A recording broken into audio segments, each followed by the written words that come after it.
Hey, what's up everybody? Welcome back to 30 to Life. So I wanted to talk to you guys a little bit more about the other car.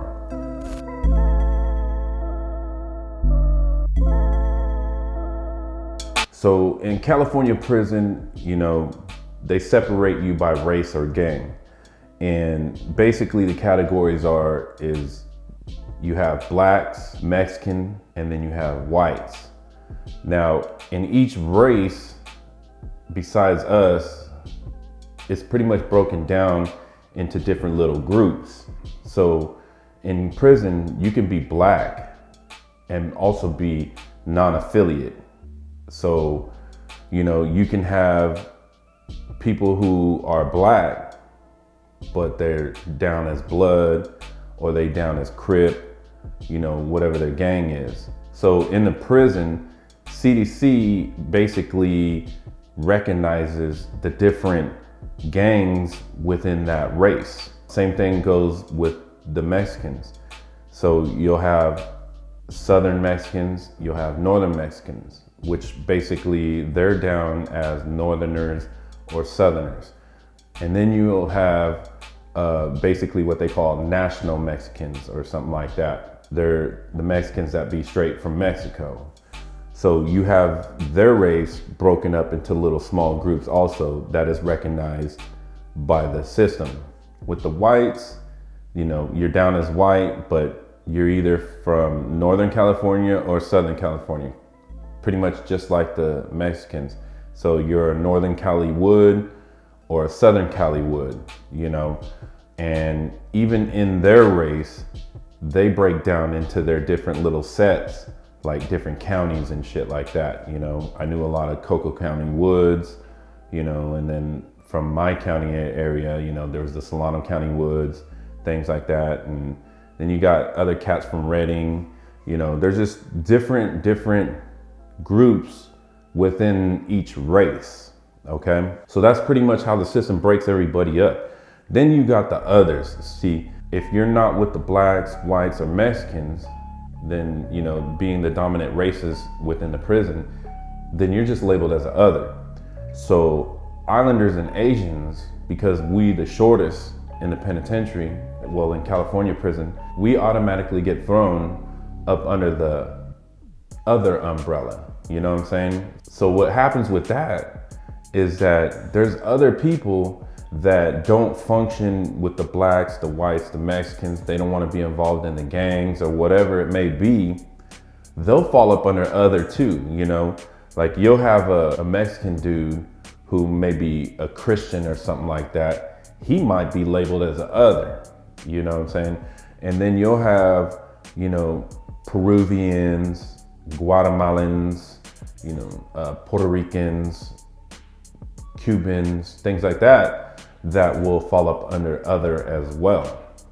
But what I want you guys to understand, with my experience, when I came in, of course we're all up under the other umbrella, right? But when I came in through San Quentin and went to High Desert Level 4 prison, the other car basically consisted of Islanders and Asians. There wasn't no Guatemalans, Puerto Ricans, and things like that within the car. Now, you did have maybe one or two Puerto Ricans that would run with us, and these Puerto Ricans would be from somewhere like the Bay Area or New York or something like that, right?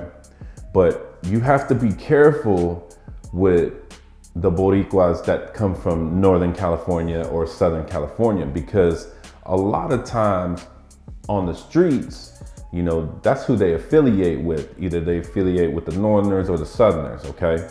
But when they come to prison, they don't want to function like that or whatever it may be. I'm not going to say nothing about what their reasons is, but, sometimes they try to function up under the other car, okay?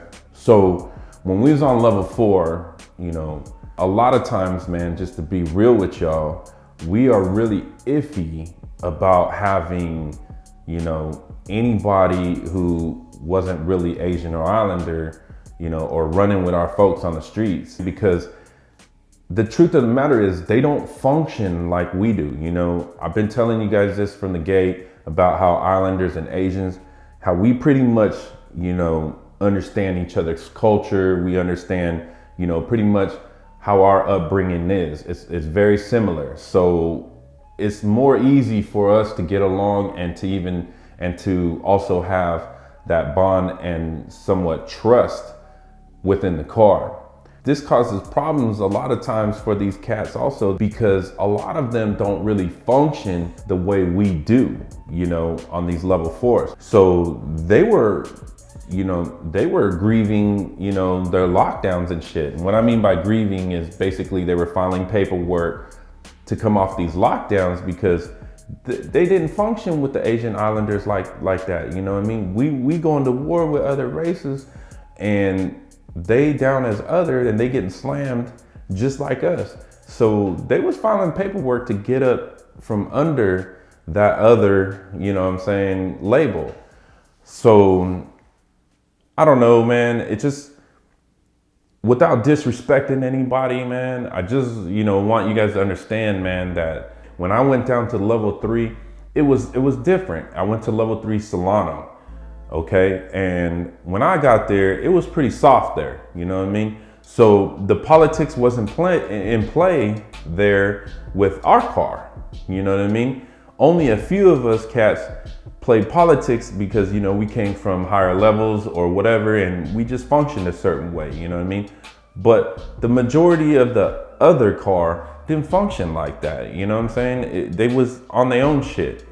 And, you know, when you get to these lower levels, pretty much, you know, all the races mix and they intermingle, you know what I'm saying? And they do whatever they want. You know, gambling is cool on these lower levels. Drinking is cool. Drugs is cool. That type of shit don't fly within the car on the higher levels. You know what I'm saying? You had basic rules that you had to live by on these level 4s that you couldn't do on these lower levels. So another thing that I noticed when I hit the lower levels is that you had all those races that I mentioned within the car. And you got Islanders, Asians, Peruvians, Puerto Ricans, Guatemalans, Cubans, everybody, natives, everybody hanging out with each other. You know what I mean? And so it was different. So you had all these different kinds of people within the car, and nobody's checking paperwork, and nobody's, you know, giving a fuck where you come from or what you about or whatever, you know what I'm saying? You can do whatever you want pretty much. So to me, that's not the other car that I'm used to or that I rode with, you know what I mean? So when I got down to the lower levels, eventually I started breaking myself away from, you know, a lot of cats and just doing my own thing, you know, and representing the way I felt I needed to represent. But as far as anything else, I didn't really feel like any of these cats that were within the other car on these lower levels really have my back like that, you know. Most people are pretty much trying to go home, or they're just coming from the streets and they got these drug problems or whatever, so they're not caught up in that prison shit and that prison politics shit. So it was kind of cool in a way for me too, because when I got to level 3 and level 2, you know, I had to transform my whole program and become different, you know, as far as, you know, being always on high alert and being always, you know, ready to go to war or ready to carry a piece or whatever we had to do as far as survival. It was totally different on these lower levels, you know. Don't get me wrong though, on them level 3s and level 2s, man, I met a lot of good homies that weren't actually Islander and Asian. You know, I got a good Cuban homie that I met over there. You know, he was from Miami area, and that's folks right there doing life. I met a couple good Puerto Rican homies there also, you know, but then again, like I said, you know, we might function as far as the label goes as other, but we weren't together, you know what I mean? So like when the Islander and Asians go at it with somebody, these other cats that were within the car, they weren't trying to function like that, you know what I mean? They're not trying to be locked down because what we going through or whatever it may be. And not only that, again, you just got to be careful because you don't really know who they fuck with on the streets. So that's what I wanted to talk to you guys about as far as the other car goes. It ain't what it seems to be, you know, as far as a lot of people looking from the outside looking in. But, you know, it is what it is, man. Either way, though, like I always tell y'all, man, fuck that shit in there, man. It's not worth it to get in trouble and get your ass locked up in prison where you got to make these little ass decisions just to make sure that your life is safe. You know what I'm saying? So, you know, out here on the streets, shit like that might look hella dumb, but in there, it's your life. And you gonna play by the rules or you gonna get dealt with. But, you know, as always, man, you know what it is. Stay the fuck out of trouble.